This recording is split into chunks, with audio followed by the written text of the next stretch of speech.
week's episode of Behind the Comedy Mic with your host, Steve McAnally. Today, we're joined in studio by the lovely and talented Mr. Day Carter. Day, go ahead and tell us about yourself. How you guys doing? I'm Day Carter from Las Vegas. You might have seen me before as Day Awesomeness on Twitter, Instagram. And there's a cool little pause right there. I wanted it to be dramatic, just like, yeah. Awesomeness, what's that? A 1980s cartoon character? Yeah, that would be kind of cool though, wouldn't it? Just like, awesomeness. But it's close. like a Trojan man. But you could have been that. You know, that hairdo and everything else, you should cartoon yourself and say, there you go. You can make your own cartoon. We've seen the Chronic comics out there. Why not? The Awesomeness comics. So yeah, that'd be cool. You could write it. So tell us a little bit about yourself, Dave. What about your career? What are you doing in comedy? I know you're doing a little bit of acting and trying to mess around like all the rest of us to get your name out there. Tell us what's going on in your life. Definitely. I go on the road usually every week. I go out to LA, do a show, Karma Lounge on Wednesdays. Really awesome venue. Anna Wong, shout out to you. Really great. It's awesome. Really love it. I've been doing comedy actually for about it'll be 3 years this year actually. Right 3 years this year. Before that I was doing acting and voiceovers. Nothing major, just a lot of independent UNLV projects, college student projects. I was doing things through there. Then a friend of mine actually introduced me to comedy. Diaz Mackey. He actually introduced me to it. Which is one day he's like, he pretty much he's like, you want to go on stage? They got to put it in work. But you know, and so he actually introduced me to Scratch and Jack Sammy. He had told me, hey, he's a comic, and I was like, okay. And Scratch's like, bro, I hear you're a comic, bro. Diaz told me all about you. Gonna book you on this show. And at the time, I didn't really know stand-up experience. I'm like, okay. With your new voices you're trying there and doing, are you gonna try to take over Brian Moore BMO stuff of saying doing the voices? That's funny when you do like local impersonations or something. Like people are like, you don't know if it's funny. It's funny if you know the people because you're like, oh, okay, I get the voice. I know who you're talking about.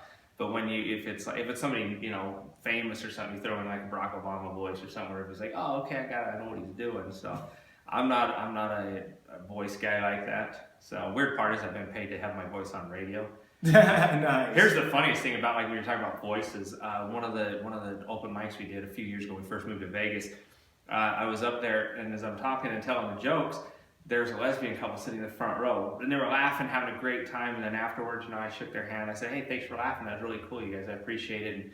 And the girl goes, "No, we love your voice. You have a great voice for comedy." And I'm going, I'm like, that's the coolest like shithead compliment, you're like, damn it, they have a great voice for comedy. And it's funny because we sing karaoke when me and Carla were in Mexico. It was about 5 or 6 years ago, and nobody would get up and sing karaoke, and I'm not a karaoke singer. I know I can't sing, and so, but everybody else is like, dude, you're on stage all the time, go do it. I'm like, all right, screw it, let's do this. So I go out there and I play an Elvis song. I'm like, play Hunka Hunka Burnin' Love. I'm like, man, my Were voice. You drunk or sober? I was in Mexico on all inclusive. What do you think? I mean, it's better to do it drunk. You don't want to celebrate karaoke. Oh yeah, no, I was drunk, man. We were drunk from the time we landed till the time we were ready to go Nice. home. But it was fun. So we get up there. I start singing it, and it's horrible. I know this. I can hear my own voice. I know how bad I sing.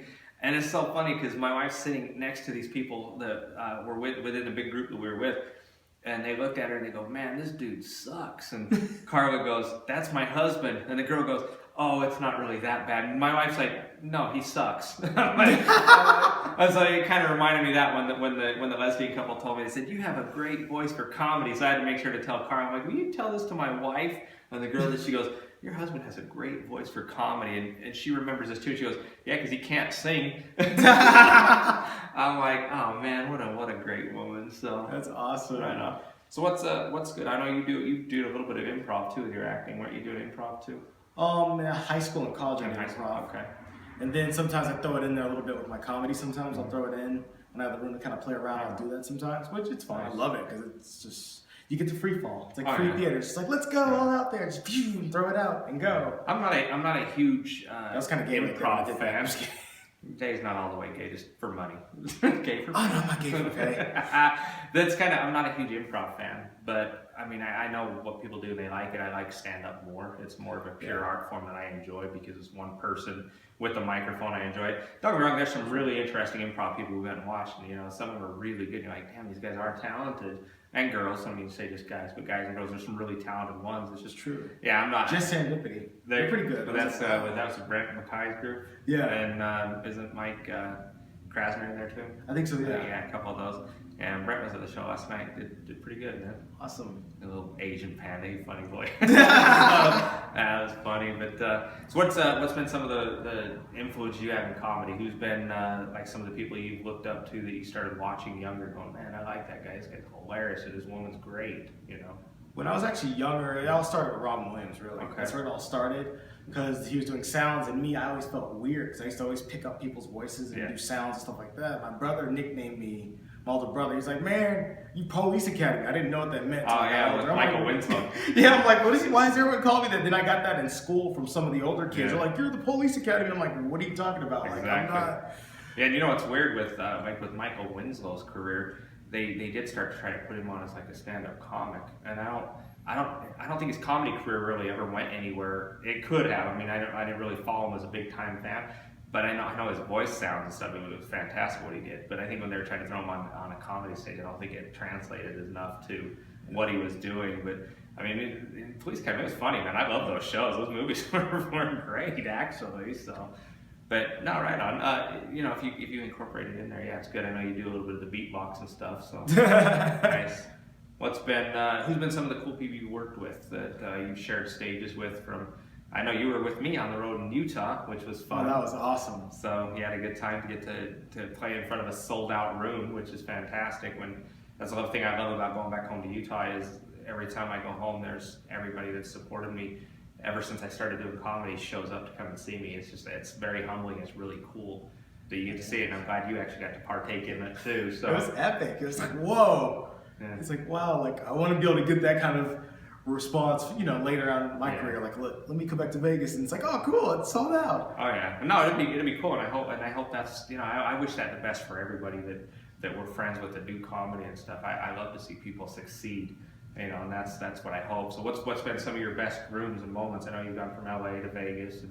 The Carmel Lounge in LA is one of my favorites. That one.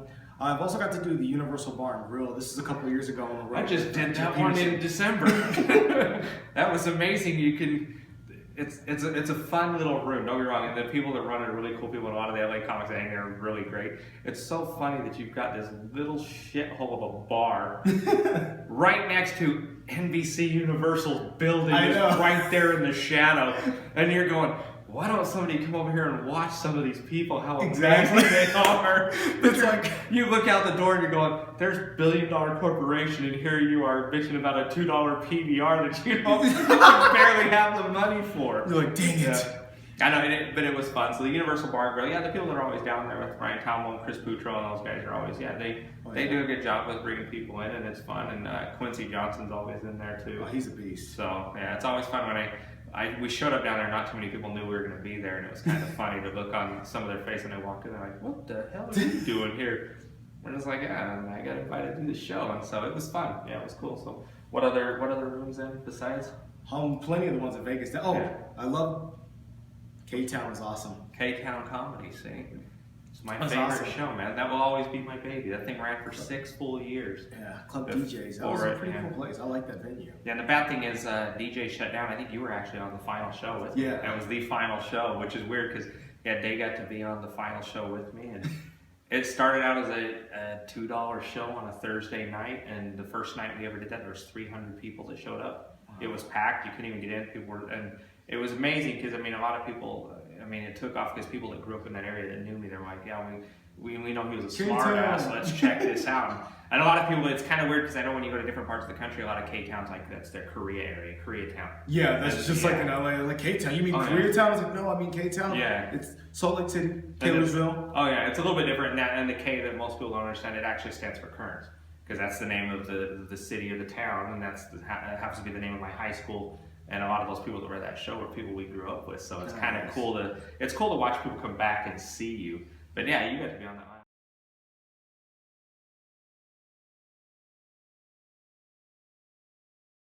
line.